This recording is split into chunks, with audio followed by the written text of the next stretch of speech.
Hey everybody, what's up? It's your girl Bondi Blue and I am back for another T.I. and Tiny Friends and Family Hustle. You guys, this episode was the first part to the Deja catastrophe, okay? To the world finding out that T.I. was taking his daughter on her OBGYN appointment so that he can make sure that her hymen was still intact. Because to him, her being a virgin, you know, I guess was some type of badge of honor. Like, I'm not even clear on what like what the point of this was. Like, were you going to throw her asunder if her hymen was broken? Were you no longer going to support her? Like, what was going to happen? You know, but we got the story.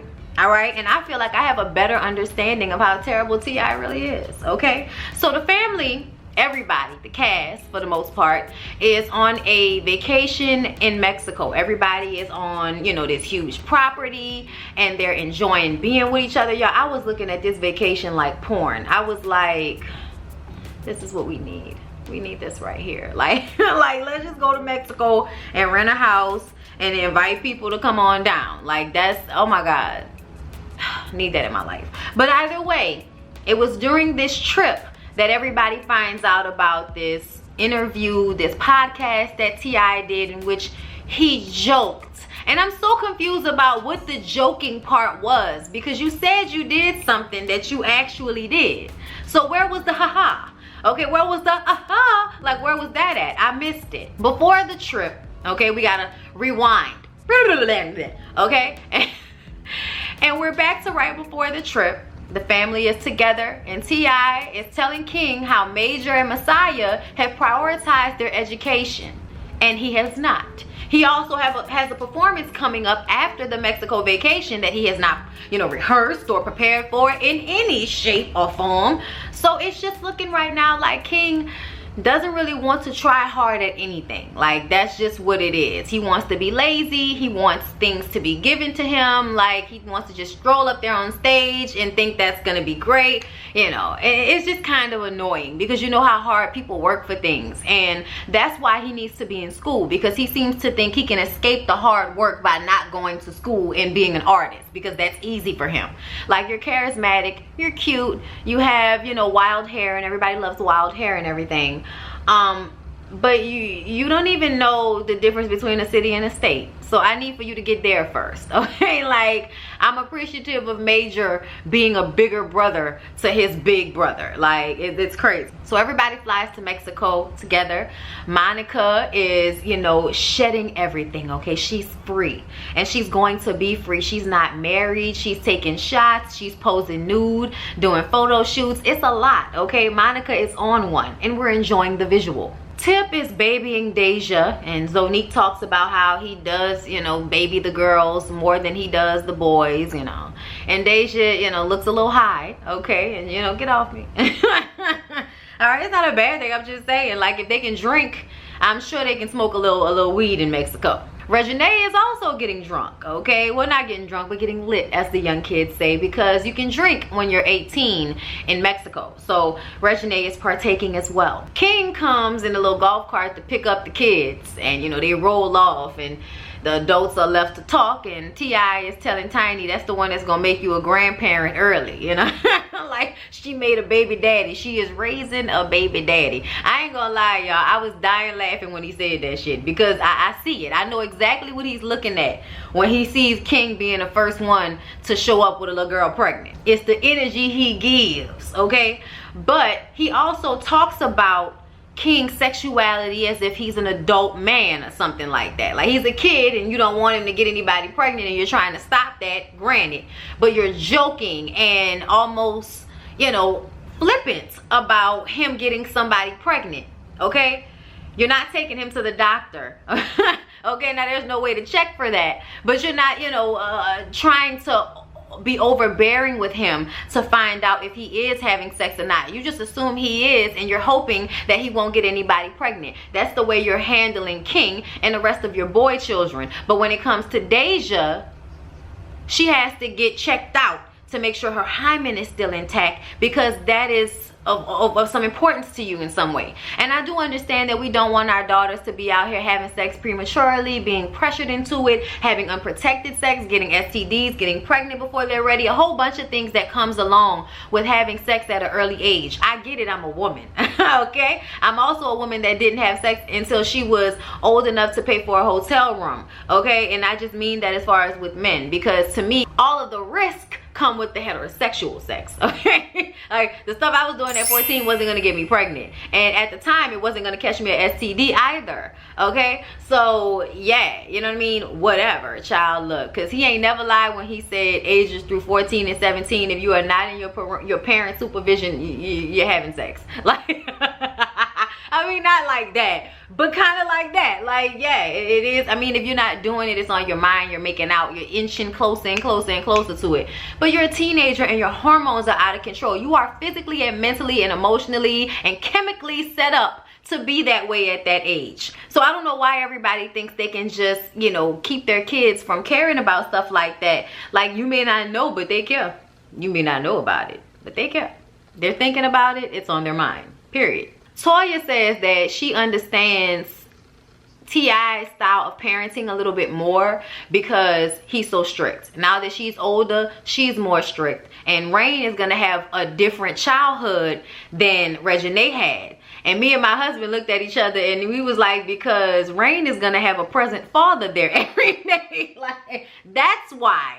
Okay, not just because you're going to be more strict. It's also because she's going to have a present father in the household with her every day. And not somebody that she has to, you know, call and fly and all of that to see. And not to say, you know, I mean, no, to say, I can actually say that because I feel like when people have money, they think that they can just continue to have children, and as long as you can financially take care of them, that's good enough. But apparently it's not. So just as the adults are, you know, doing their thing and the kids are doing their thing, you know, they're all by the pool and talking, and I think that T.I. thinks that they're more sexual than they really are. Something makes me feel like somebody did something to Deja. I don't know why, but it's the way she talks about beating up a man. You know, she was like, you can shoot him, you can stab him, you can like talking about the things you can do to a man. Because Reginae was like, I mean, I'm a woman, you know, I need a man to protect me. And Deja is like, nah, I'll shoot and stab that nigga. Like, Deja is in that mindset. And I've also seen her post about how the black community doesn't like to speak on, you know, the things that happen within the families, the molestations that happen by family members, and y'all just expect people to act like it never happened. That's a sick mentality to have. That's very sick. And when she spoke on that, a lot of people began to think that somebody has done something to her. And this episode, I believe that even more now. I don't know what, but I just feel like in some way she's been violated because she seems to have something weighing on her in a way that I noticed some of the other girls don't necessarily have that same energy. She feels like the odd person out, and I wonder why. You know what I'm saying? Like, I feel like when we saw her as a young girl, you know, younger as a child, she was you know, light, you know what I mean, as children are. And now that she's older, I just feel like there's a heaviness there. And with things that she said, I wonder, you know what I'm saying, if you know, anything has happened to Deja. Toya and Tommy got there. He beating up the bed. He trying to, you know, bend her into a taco, I guess. You know, good for them. Everybody's drinking and enjoying themselves. Monica did her nude photo shoot and was showing everybody the pictures. They get on a boat. I mean, everybody was enjoying themselves. It was a good time had for all. And then everybody's phones start to go off and they're getting the notifications that T.I. is all over the news for talking about going to gynecological appointments with Deja and checking to see if her hymen was still intact. Everybody had a reaction. I remember because I had a reaction as well. Okay? His mom specifically was bothered. Okay? She was rather bothered. She was like, I need to go talk to him. So he's sitting with his friend, oblivious to the world and what's going on. And she sits down. She was like, have you talked to Deja? Do you know what's going on online? I can't get on my phone without looking at your ass all over the Google. Okay? The Google. All right? And he looks it up and he's like, oh, okay. It's coming in. I'm seeing it now. And the thing that made me upset was that his response was that they're overreacting. It was a joke. I was, you know, over exaggerating and embellishing, you know, using a lot of big words with ing on the end in order to make us confused about what's happening here. Because in one moment you're explaining to your mom that Deja snuck out of the house and was with a little boy, and then the reaction to that was to take her to the doctor's office to make sure that her hymen was still intact, because you couldn't trust that she was telling you the truth when she said she didn't have sex. That is what he admitted to on camera. I don't know if he meant to do that. I don't know if he thinks the view in public is slow or stupid or what, okay? But I caught that shit. I caught that. And that is why she is so upset, because it was a betrayal. First of all, I snuck out. I'm a kid. I'm a teenager. Your punishment for me was to invade my privacy to find out if I was still a virgin or not. You already in some way invaded this girl's privacy. And then after the fact, you tell the world about it. And it's a betrayal, because it's something that should have been kept between y'all. It was wrong when it happened and she felt that way, but there was nothing she could do about it because you're her father, and this is the punishment for sneaking out the house and meeting up with a little boy. Like, that is insane. That is insane. And the fact that the women around T.I. allow him to do the things that he does because he's the one wielding the wallet is a problem and a motherfucking issue for me. I was so bothered by that. And I'm specifically bothered because I remember, and I've told y'all this story before, but you may not have heard me say it, so I'm gonna reiterate. When I had my period, my daddy cried because now he has to create a separation between the two of us. Now there are things that only my mother will handle, and there are things that he will handle as a father only when he has to. My father is taking me to doctor's appointments when my mom had to work and stuff like that, but he was not asking the doctor for evidence of if my hymen was broken or not. Okay? So nobody is saying don't be an overprotective father. Trust me, I had one, okay? And all my siblings know, everybody in my family, anybody that grew up with me and knew about my pa know that I had an overprotective parent, okay? This is not that. This is you feeling like your daughter only has value if she's in pristine condition. And you feel like that because you slut around and hoe around with all of these different women and they're disposable to you. So you don't want your daughter to ever be considered like one of those girls. And I want you to understand that all of those girls that you use like tissue and throw them away and sleep with them and make them look like the bad guy when you're the one, okay, that's cheating on your wife with them, okay? Like, let's not even go, Lord, let's not even go there, okay? But I just, you know, y'all, I just can't with T.I. I cannot with him. He doesn't see that this is misogynistic. This is controlling. This is none of your business. Your value, like how you value your daughter should have nothing to do with her sexuality, because how you value your son has nothing to do with his sexuality. You joke about him possibly getting some girl pregnant at some point. You're speaking it into existence for him, basically, okay? And when it comes to your daughter, you are so worried that she won't be in pristine shape for the rest of her life that you are willing to go above and beyond in an invasive way in order to prove that to yourself. Like, what is that about, y'all? Why did he need to know that? What does that do for him? Make me understand. Make me understand. All them girls are somebody's daughter, T.I. And dudes who, you know, are not respectable will look at your daughter the same way you look at all of those other women who you see as pass-arounds. Okay? Just letting you know. The thing that continued to piss me off was that as he was finding out about it, because Deja didn't come to him and say that she was upset, he ignored the issue. He let everybody say something and did not say a word to her. Sat at this table and was like, how are you, Deja? Like nothing ever happened, and Deja is uncomfortable. And Deja talked to her cousins earlier and they want her to say something to her dad. But she feels like, what's the point? All he's gonna do is play the victim and not listen to me, and it's a waste of breath. I'm already upset. Why exacerbate myself trying to make somebody understand something when they won't understand? And you know why? Because she's probably already had this conversation with him. When he was taking her to the doctor, she probably tried to have this conversation with him. And he just doesn't get it. Like she said, he plays the victim. He's just being a good parent. He doesn't see what the big deal is. Let me tell you something, T.I. Your disconnect with women, your lack of respect for women, and I know you feel like that has nothing to do with the way you raise your children, but it does. Your lack of respect for women as a man just showed itself in the way you handled your daughter. The first thing you should have done was went to your daughter and asked her, was she okay? Not because of what the world was telling you, but because the world knows about this situation between you and your child that was supposed to be private and kept amongst y'all and y'all family. And all of that is out in the world now. Her gynecological appointments and the topic of conversation is all over the fucking internet. And you choose to not say anything because she hasn't said anything to you. You are the parent, Clifford.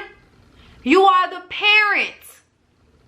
You were supposed to seek out your child and make sure that she was okay after that shit was brought to your attention. But what did you do? What did you do? You said, because she hasn't said anything to me, I'm not gonna overreact because I don't care about what everybody has to say. This is not a big deal to me. You know why it's not a big deal to you? Because you do not understand or try to sympathize with women and how they feel about themselves and how the world relates to them and their sexuality. You are tone deaf. And the fact that you have so many women around you and you still have, like, I'm going to tell you another thing that I noticed. His mama. He says things to his mama. You worked? A comment like that. You worked? And I guess because he feels like he's been paying for his family for so long, he now can talk as if he's the one that's always been taking care of his mama. Now, I don't know their life like that, but I can pretty much guess that at some point in your life, your mom was working and taking care of you. You know why? Because you decided to sell drugs, which tells me she wasn't making enough money for you, okay? But that doesn't mean she wasn't working.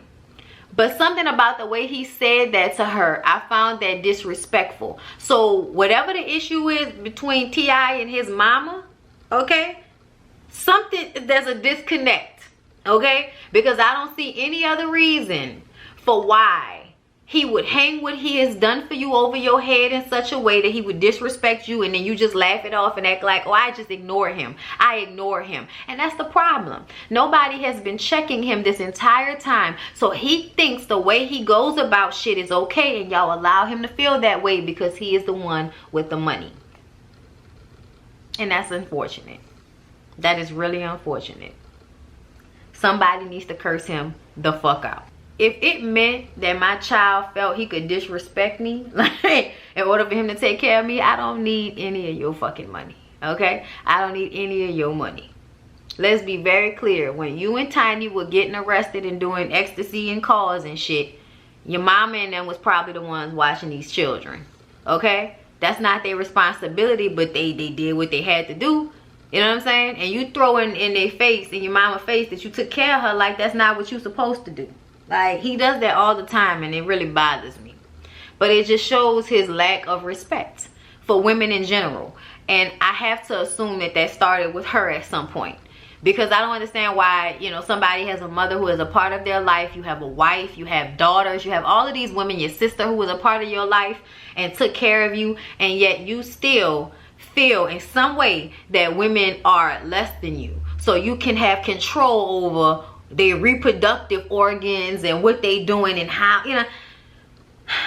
Y'all, I'm tired, y'all. I could not watching this, and I can't wait to see what it say, you know, next week. But Deja did say that their relationship is not the same since this happened, and I think it's because his lack of care for her feelings. And Tiny talked about that he has a lack of emotion. So when the little baby was crying and thought she had forgot her bathing suit, he was like, wait a minute, now you don't know if you forgot it, right? So why are you upset? And she was like, you know, he's not really emotional. And I get that. My daddy was an emotional person either. They, you know, would like you to think logically about something. I understand his style of parenting because I had a similar parent. But I also feel like there should be a separation between you and your daughter's sexual situation, her anatomy, all of that. There needs to be a separation. Once she gets a period and becomes a woman, you need to leave certain conversations to her mom, certain things to her mom, so that there is not this controlling factor of you want to know because you need to control her. And that's what this is about for you. That's why it shouldn't be any of your business what's going on at her gyno appointments, whether she was 15 or 18. As long as nobody is hurting your daughter, that it was not your place to do that. It just blows me. And the way he handled it is probably what made it all the worse. Like, you don't even care enough to go and check on her. She gotta find a way to explain to your grown ass how this was fucked up. Like, she has to try to explain it to you. Poor child, poor child. That's why having money don't always mean, you know, that you had a better experience. Just because your people had money and could put you, you know, in the best situations possible, they will still leave you wanting for something emotionally if they not right up here.